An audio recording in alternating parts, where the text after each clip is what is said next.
Hello viewers, আসসালামু আলাইকুম। কেমন আছেন সবাই? আশা করি ভালোই আছে। আর ভালো থাকবেনই বা কীভাবে, দেশের যা অবস্থা। আসলে দেশে শান্তি ফিরিয়ে আনার জন্য প্রকৃত ধর্মীয় শিক্ষা দরকার। কোনো ধর্মই অশান্তি চায় না। মনুষ্যত্ববোধ জাগ্রত করা দরকার। কেবলমাত্র রাজনৈতিক দল, পেশাজীবী, বুদ্ধিজীবী হলে হবে না। তাই দল নয়, নিজ নিজ জায়গায় যোগ্য ব্যক্তিকে নির্বাচিত করে দেশে শান্তি ফিরিয়ে আনতে হবে। আল্লাহ আমাদেরকে তৌফিক দান করুন। ভিডিওর শুরুতেই বন্ধুরা তো ছোট্ট একটি রিকোয়েস্ট, প্রথমেই একটি ছোট্ট লাইক দিয়ে প্লিজ ভিডিওটি কন্টিনিউ করবেন। এতে আপনার আমার প্রত্যেকের জন্য ভালো। আমি আপনাকে করব, আপনি আমাকে করবেন, এভাবে আমরা এগিয়ে যাব, সমাজে এগিয়ে যাব। তো আজকে আবার ছোটো মাছ নিয়ে চলে এলাম। আজকে শুধু ছোটো মাছ, তার সাথে আর কিছুই দেব না। কাঁচামরিচ, পেঁয়াজ, অল্প পরিমাণে রসুন, মরিচ, হলুদ এগুলো দিয়ে হাতে মাখিয়ে আবারও ছোটো মাছ রান্না নিয়ে চলে এলাম। আসলেই হাতে মাখিয়ে ছোটো মাছ রান্না অনেক টেস্ট হয়। তো আজ দেখুন কিভাবে খুবই যত্ন করে ছোটো মাছ রান্না করতে হয়।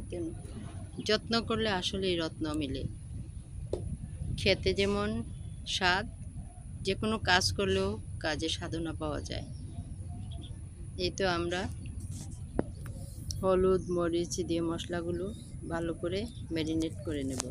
সাথেই থাকবেন।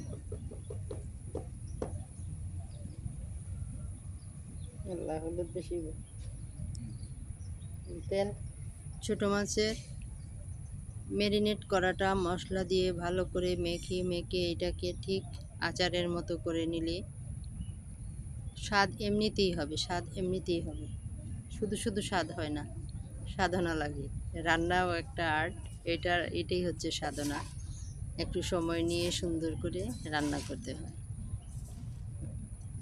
তো দেখতে থাকুন বন্ধুরা, আশা করি আপনাদের প্রত্যেকের কাছে কিন্তু রান্নাটা ভালো লাগবে।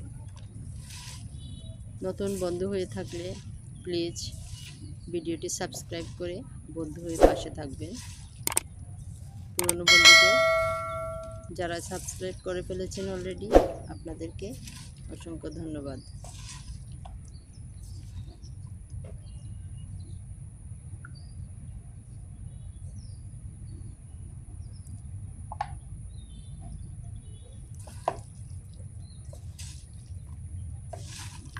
এই তো একটু মনোযোগের সহিত মেখে নিলে অসাধারণ স্বাদে রান্নাটা হয়ে যাবে।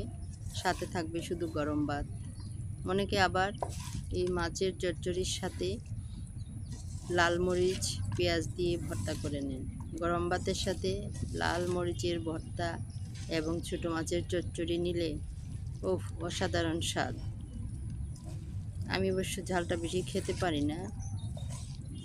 আপনাদের ভাইয়া তো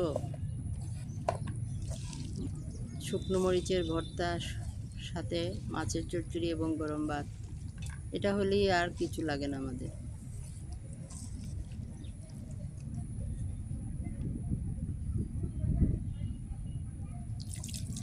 এটা বেশি দিন না হয়।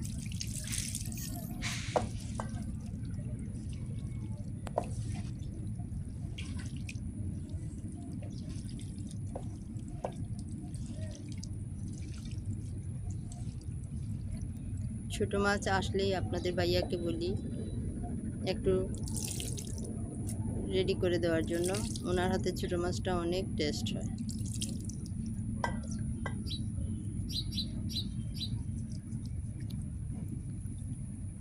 কাজের ব্যস্ততার কারণে সব সময় দিতে না পারলেও চেষ্টা করেন মাঝে মধ্যে দেওয়ার জন্য। আমি এবং আমরা সবাই খুব মজা করে খাই। দেখুন কি সুন্দর একটা কালার চলে আসছে। এখন এটাকে আমরা চুলায় প্রথম হাই হিটে, তারপরে মিডিয়ামে দিয়ে দেব। এরপর একদম অল্প আছে রান্নাটা কমপ্লিট করে ফেলব।